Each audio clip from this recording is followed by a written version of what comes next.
मुरली अमृत की धारा है धारा, जो देती दुखों से किनारा। ओम शांति। आज प्यारी बाप दादा के अनमोल मधुर महावाक्य हैं। 14 जनवरी 2026। आज मकर संक्रांति के दिन की सभी प्यारे बाबा के बच्चों को बहुत बहुत बधाई हो, बधाई हो। आज मकर संक्रांति के दिन सब लोग पतंग उड़ाते हैं, तो आज बाबा ने माया से सदा स्वतंत्र बनने के लिए कहा, कदम कदम पर बाप की श्रीमत पर चलते रहो। एक बाप से ही सुनो तो फिर माया का वार नहीं होगा। बाबा कहे ऊंच पद पाना है तो बाबा का जो डायरेक्शन है उस पर चलते रहो। बस बाबा ने कहा और बच्चों ने माना, और कोई दूसरा संकल्प न आए। और साथ में बाबा कहे रूहानी सर्विस में लगे रहो, एक बाबा के सिवाय और कोई भी याद न आए। और स्मृति दिलाई कि भारत पहले कितना संपन्न था। भारत का राज्य बहुतों ने छीना, मुसलमानों ने छीना, अंग्रेजों ने छीना। उससे भी पहले वास्तव में रावण ने छीना, आसुरी मत पर। बाबा कहे जो बंदरों का चित्र बनाते हैं ना, hear no evil, see no evil, talk no evil, इनका रहस्य अभी बाबा समझाते हैं कि तुमको कोई की भी नहीं सुननी है, अर्थात पर मत पर नहीं चलना है। इसमें पहली पहली मुख्य बात है पवित्र बनना है, तब ही बुद्धि में धारणा होंगी। फिर और याद पर अंडरलाइन कराते कहा कि यहाँ के कायदे बहुत कड़े हैं। आगे कहते थे 7 रोज भट्टी में रहना है और कोई की भी याद न आए, न पत्र आदि लिखना है। बाबा कहे रहो भल तुम कहाँ पर भी, लेकिन सारा दिन भट्टी में रहना है, अर्थात चलते फिरते हर कार्य करते हुए एक बाबा की याद बनी रहे, बुद्धि और कहीं भी ना जाए। फिर स्पष्ट करते हुए कहा कि यहाँ तुम बच्चों को श्रीमत पर चलना है, कृपा करूं तो सब महाराजा बन जाए। कल्प पहले भी बाबा ने कहा था माम एकम याद करो, अपने को आत्मा समझ देह के सब धर्म छोड़ जीते जी मर जाओ। मुझ एक बाप को ही याद करो, मैं सर्व की सदगति करने आया हूँ, तो अपना पुरुषार्थ करना है, आशीर्वाद कृपा की बात नहीं। सुनते हैं प्यारे बाप दादा के अनमोल मधुर महावाक्य। आज बाबा कहे मीठे बच्चे, कदम कदम बाप की श्रीमत पर चलते रहो, एक बाप से ही सुनो तो माया का वार नहीं होगा। आज मुरली से प्रश्न है, ऊंच पद प्राप्त करने का आधार क्या है। उत्तर में बाबा ने ऊंच पद प्राप्त करने के लिए 2 बातें बताई। पहला कहा, ऊंच पद प्राप्त करने के लिए बाप के हर डायरेक्शन पर चलते रहो। बाप का डायरेक्शन मिला और बच्चों ने माना, दूसरा कोई संकल्प भी न आए। दूसरा बताया, इस रूहानी सर्विस में लग जाओ, तुम्हें और कोई की याद नहीं आनी चाहिए। आप मुए मर गई दुनिया, तब ऊंच पद मिल सकता है। आज मुरली में गीत बजा, तुम्हें पाके हमने जहां पा लिया, जमी तो जमी आसमां भी पा लिया। ओम शांति। मीठे मीठे रूहानी बच्चों ने गीत सुना, वो है भक्ति मार्ग का गाया हुआ। इस समय बाप इसका रहस्य समझाते हैं, बच्चे भी समझते हैं। अब हम बाप से बेहद का वर्षा पा रहे हैं, वह राज्य हमारा कोई छीन न सके। भारत का राज्य बहुतों ने छीना है ना, मुसलमानों ने छीना, अंग्रेजों ने छीना। वास्तव में पहले तो रावण ने छीना है। बाबा कहे भारत पर बहुतों ने अधिकार किया, सबसे पहले अधिकार किसने किया? रावण ने, आसुरी मत पर। बाबा कहे यह जो बंदरों का चित्र बनाते हैं, hear no evil, see no evil, talk no evil, इनका भी कोई रहस्य होगा ना। बाप समझाते हैं, एक तरफ है रावण की आसुरी संप्रदाय जो बाप को नहीं जानते हैं, दूसरे तरफ हो तुम बच्चे, तुम भी पहले नहीं जानते थे। बाप इनके लिए, ब्रह्मा बाबा के लिए भी सुनाते हैं कि इसने भी बहुत भक्ति की है, इनका यह है बहुत जन्मों के अंत का जन्म, यही पहले पावन थे, अब पतित बने हैं, इनको मैं जानता हूँ। अभी तुम और किसी की मत सुनो।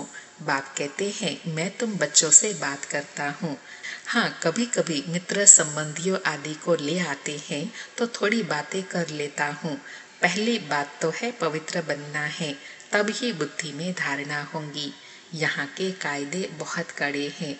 आगे कहते थे 7 रोज भट्टी में रहना है और कोई की याद न आए, न पत्र आदि लिखना है। रहो भल कहाँ भी, परंतु सारा दिन भट्टी में रहना पड़े। अभी तो तुम भट्टी में पड़कर फिर बाहर निकलते हो। बाबा यज्ञ के शुरुआत की बात को स्मृति दिलाकर अभी प्रैक्टिकल में करने के लिए कहते हैं कि पहले जैसे 7 रोज में भट्टी में रहे, ऐसे अभी भी पुरुषार्थ करना है। और वो पुरुषार्थ कौन सा है? बस रहे भल कहाँ पर भी, लेकिन एक बाबा के सिवाय कोई भी याद न आए, ऐसा 7 दिन पुरुषार्थ करना चाहिए। बाबा कहे परंतु सारा दिन भट्टी में रहना पड़े। अभी तो तुम भट्टी में पड़कर फिर बाहर निकलते हो। कोई तो आश्चर्यवत सुनंती कथंती, अहो माया फिर भागंती हो गए। यह है बड़ी भारी मंजिल। बाप का कहना नहीं मानते। बाप कहते हैं तुम तो वानप्रस्थी हो, तुम क्यों मुफ्त में फंस पड़ते हो? तुम तो इस रूहानी सर्विस में लग जाओ। तुम्हें और कोई की याद नहीं आनी चाहिए। आप मुए मर गई दुनिया, तब ऊंच पद मिल सकता है। बाबा कहे ऐसी स्थिति जब बनाएंगे तब ऊंच पद मिलेगा। तुम्हारा पुरुषार्थ ही है नर से नारायण बनने का। कदम कदम बाप के डायरेक्शन पर चलना पड़े, परंतु इसमें भी हिम्मत चाहिए। सिर्फ कहने की बात नहीं है। मोह की रग कम नहीं है, नष्टो मोहा होना है। मेरा तो एक शिव बाबा, दूसरा ना कोई। बाबा कहे जब ऐसे नष्टो मोहा बनेंगे तब ऊंच पद पाएंगे। हम तो शिव बाबा की शरण लेते हैं, हम विष कभी नहीं देंगे। तुम ईश्वर तरफ आते हो तो माया भी तुमको छोड़ेंगी नहीं, खूब पछाड़ेंगी। जैसे वैद्य लोग कहते हैं, इस दवाई से पहले सारी बीमारी बाहर निकलेंगी, डरना नहीं। यह भी ऐसे है। तो यहाँ भी बाबा कहे तुम बच्चों को डरना नहीं है।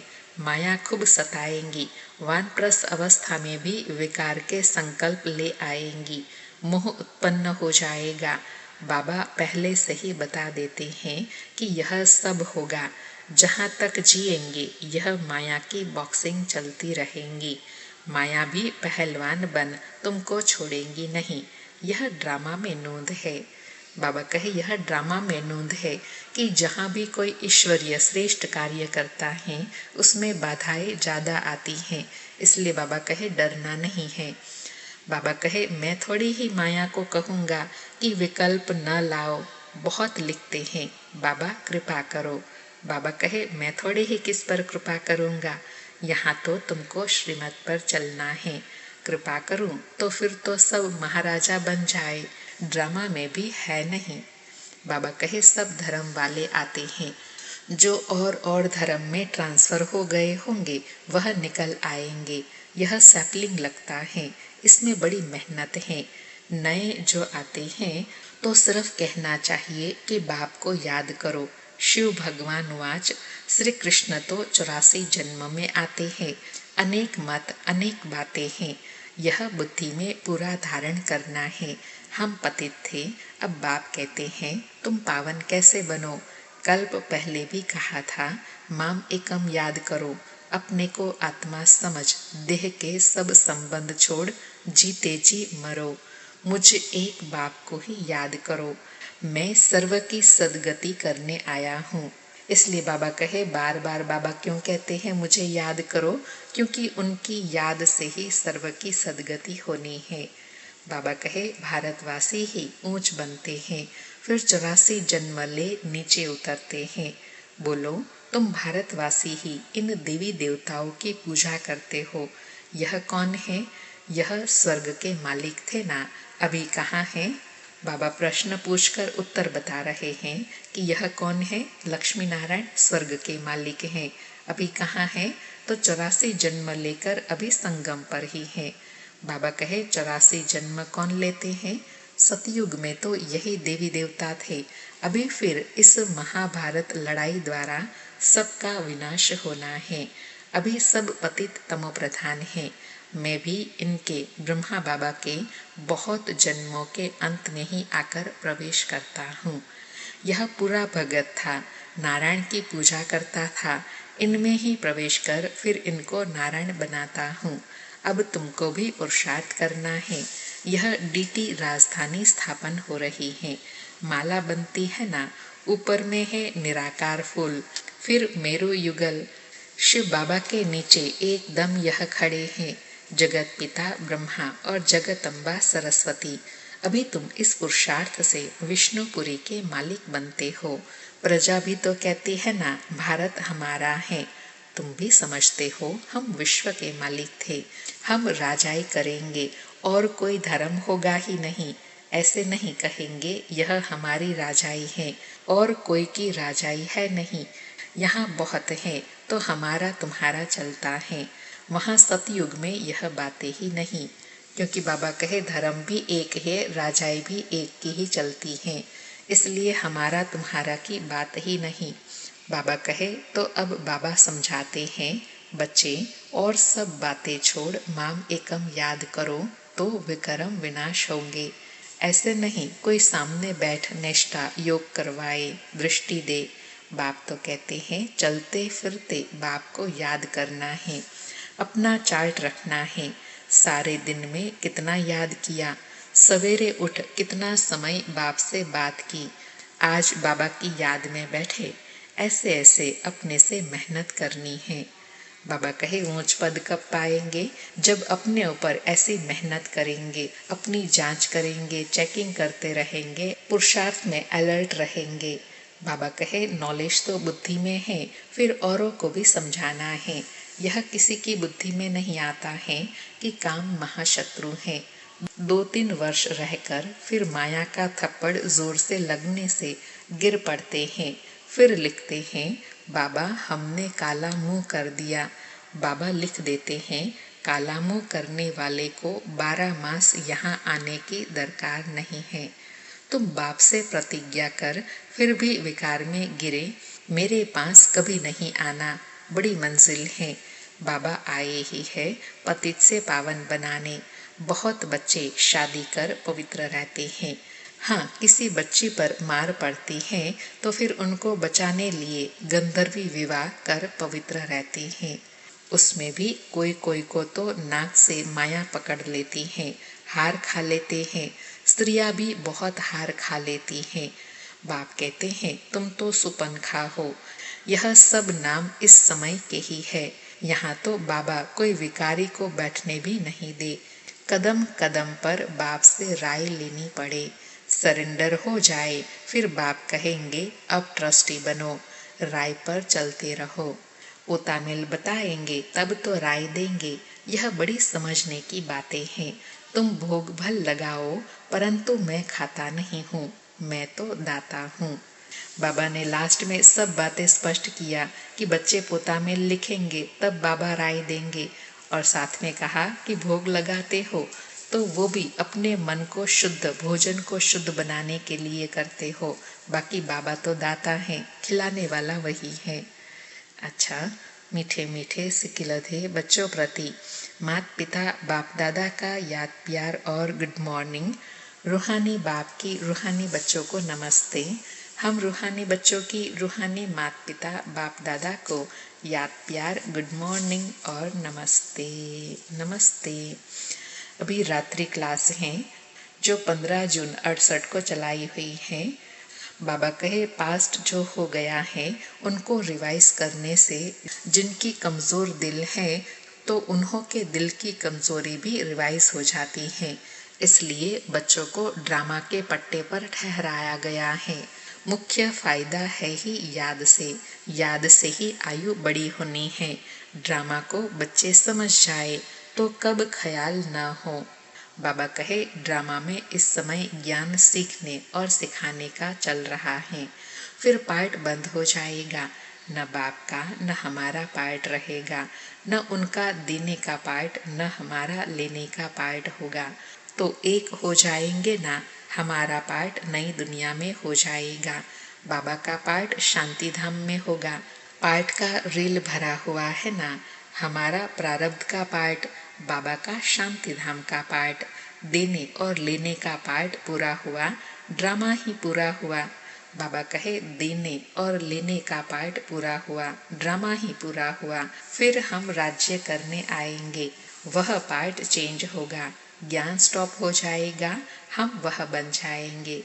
बाबा भावार्थ बता रहे हैं कि पार्ट चेंज कैसे होता है। अभी ज्ञान ले रहे हैं, फिर ज्ञान की प्रारब्ध मिलेंगी।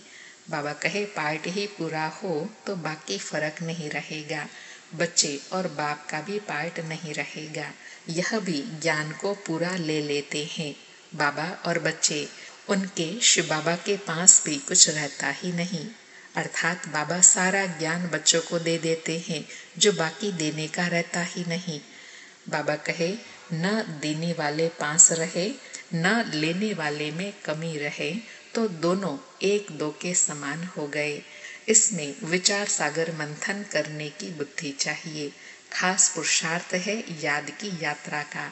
बाप बैठ समझाते हैं, सुनाने में तो मोटी बात हो जाती है, बुद्धि में तो सूक्ष्म है ना, अंदर में जानते हैं शिव बाबा का रूप क्या है, समझाने में मोटा रूप हो जाता है। भक्ति मार्ग में बड़ा लिंग बना देते हैं, आत्मा है तो छोटी ना, यह है कुदरत, कहाँ तक अंत पाएंगे, फिर पिछाड़ी में बेअंत कह देते। बाबा ने समझाया है सारा पार्ट आत्मा में भरा हुआ है, यह कुदरत है, अंत नहीं पाया जा सकता। सृष्टि चक्र का अंत तो पाते हैं, रचयिता और रचना के आदि मध्य अंत को तुम ही जानते हो। बाबा नॉलेजफुल हैं, फिर हम भी फुल हो जाएंगे। बाबा आज विशेष स्पष्ट कर रहे हैं कि जो मुझ में ज्ञान है वो मैं सारा ज्ञान तुमको दे देता हूँ, तो जैसे बाप समान बन जाते हैं। भगवान नहीं बनते हैं लेकिन बाप समान बन जाते हैं, फिर और ज्ञान देने का रहता ही नहीं है। बाबा कहे पाने लिए कुछ रहेगा नहीं, बाप इसमें प्रवेश कर पढ़ाते हैं, वह है बिंदी। आत्मा व परमात्मा का साक्षात्कार होने से खुशी थोड़े ही होती है। मेहनत कर बाप को याद करना है तो विक्रम विनाश होंगे। बाप कहते हैं मेरे में ज्ञान बंद हो जाएगा तो तेरे में भी बंद हो जाएगा। नॉलेज ले ऊंच बन जाते हैं, अर्थात बाबा कहे ज्ञान का पार्ट पूरा हो जाएगा, फिर तुम प्रारब्ध का पार्ट बजाएंगे। बाबा कहे सभी कुछ ले लेते हैं, फिर भी बाप तो बाप है ना, तुम आत्माएं आत्मा ही रहेंगे, बाप होकर तो नहीं रहेंगे। यह तो ज्ञान है, बाप बाप हैं, बच्चे बच्चे हैं। फिर बाबा और स्पष्ट कर रहे हैं कि बाप समान बनने का मतलब यह नहीं है कि तुम बाप बन गए, नहीं, बच्चे बच्चे रहेंगे, बाप बाप रहेंगे। बाबा कहे यह सभी विचार सागर मंथन कर डीप में जाने की बातें हैं। यह भी जानते हैं जाना तो सभी को है, सभी चले जाने वाले हैं, बाकी आत्मा जाकर रहेंगी, सारी दुनिया ही खलास होनी है। इसमें निडर रहना होता है, पुरुषार्थ करना है निडर हो रहने का। शरीर आदि का कोई भी भान न आवे, उसी अवस्था में जाना है। बाबा कहे निडर भी कब बनेंगे, जो एक बाबा के सिवाय और कोई की भी याद न आए। बाप आप समान बनाते हैं, तुम बच्चे भी आप समान बनाते रहते हो, एक बाप की ही याद रहे ऐसा पुरुषार्थ करना है। अभी टाइम पड़ा है, यह रिहर्सल तीखी करनी पड़े। बाबा कहे प्रैक्टिस नहीं होंगी तो खड़े हो जाएंगे, अर्थात पुरुषार्थ में रुकावट आएंगी। बाबा कहे टांगे थिरकने लग पड़ेंगी और हार्ट फेल अचानक होता रहेगा। तमो प्रधान शरीर को हार्ट फेल होने में देरी थोड़े ही लगती है। जितना अशरीरी होते जाएंगे, बाप को याद करते रहेंगे, उतना नजदीक आते जाएंगे, अर्थात बाप समान बनने में जो डिस्टेंस है वो कम होता जाएगा। बाबा कहे योग वाले ही निडर रहेंगे, योग से शक्ति मिलती है, ज्ञान से धन मिलता है। बच्चों को चाहिए शक्ति, तो शक्ति पाने लिए बाप को याद करते रहो। अंडरलाइन, बाबा कहे ज्ञान से धन मिलता है, अर्थात कमाई होती है, और शक्ति मिलती है याद से। तो अभी बच्चों को शक्ति की आवश्यकता है, उसके लिए याद की यात्रा में रहना है। बाबा है अविनाशी सर्जन, वह कब पेशेंट बन न सके, अभी बाप कहते हैं तुम अपनी अविनाशी दवाई करते रहो, हम ऐसी संजीवनी बूटी देते हैं जो कब कोई बीमार ना पड़े। सिर्फ पतित पावन बाप को याद करते रहो तो पावन बन जाएंगे। देवताएं सदैव निरोगी पावन है ना। बच्चों को यह तो निश्चय हो गया है, हम कल्प कल्प वर्षा लेते हैं। इममेमोरियल टाइम बाप आए हैं, इममेमोरियल टाइम बाप आए हैं, अर्थात सृष्टि के अंत में पुरातन टाइम में आए हैं। बाबा जो सिखलाते हैं समझाते हैं यही राजयोग है। वह गीता आदि सभी भक्ति मार्ग के हैं। यह ज्ञान मार्ग बाप ही बताते हैं। बाप ही आकर नीचे से ऊपर उठाते हैं। जो पक्के निश्चय बुद्धि है वही माला का दाना बनते हैं। बच्चे समझते हैं भक्ति करते करते हम नीचे गिरते आए हैं। अभी बाप आकर सच्ची कमाई कराते हैं। लौकिक बाप इतनी कमाई नहीं कराते जितनी पारलौकिक बाप कराते हैं। अच्छा बच्चों, गुड नाइट और नमस्ते। ऐसे पुरुषार्थ की श्रेष्ठ प्रेरणा देने वाले प्यारे बाप दादा को नमस्ते बाबा, नमस्ते। आज सारी मुरली से धारणा के लिए सार है। पहला पॉइंट, माया पहलवान बन सामने आएंगी, उससे डरना नहीं है, माया जीत बनना है। कदम कदम पर श्रीमत पर चल, अपने ऊपर आपे ही कृपा करनी है। दूसरा पॉइंट, बाप को अपना सच्चा सच्चा पोतामेल बताना है, ट्रस्टी होकर रहना है, चलते फिरते याद का अभ्यास करना है। आज प्यारे बाबा का वरदान है, रूहे गुलाब बन दूर दूर तक रूहानी खुशबू फैलाने वाले रूहानी सेवाधारी भव। रूहे गुलाब बन दूर दूर तक रूहानी खुशबू फैलाने वाले रूहानी सेवाधारी भव। स्पष्टीकरण है, रूहानी रूहे गुलाब अपनी रूहानी वृत्ति द्वारा रूहानियत की खुशबू दूर दूर तक फैलाते हैं। उनकी दृष्टि में सदा सुप्रीम रूह समाया हुआ रहता है। वे सदा रूह को देखते हैं, रूह से बोलते हैं, मैं रूह हूँ, आत्मा हूँ, सदा सुप्रीम रूह की छत्र छाया में चल रहा हूँ। मुझ रूह का करावनहार सुप्रीम रूह है। ऐसे हर सेकंड हजूर को हाजिर अनुभव करने वाले सदा रूहानी खुशबू में अविनाशी और एक रस रहते हैं। यही है रूहानी सेवाधारी की नंबर 1 विशेषता। बाबा ने रूहानी सेवाधारी व रूहे गुलाब आत्मा की विशेषता बताई।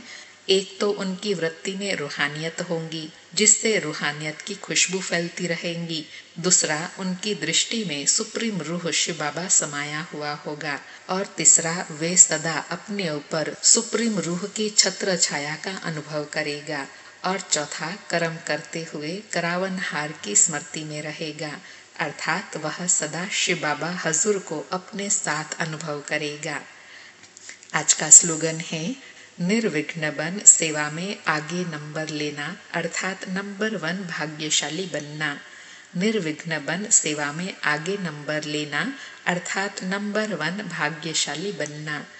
आज के अव्यक्त इशारे हैं, ब्राह्मण जीवन में देह का बंधन, संबंध का बंधन, साधनों का बंधन सब खत्म हो गया ना, कोई बंधन नहीं। बंधन अपने वश में करता है और संबंध स्नेह का सहयोग देता है। तो देह के संबंधियों का देह के नाते से संबंध नहीं, लेकिन आत्मिक संबंध है। ऐसे ब्राह्मण अर्थात जीवन मुक्त। अच्छा, ओम शांति। शुक्रिया बाबा, शुक्रिया।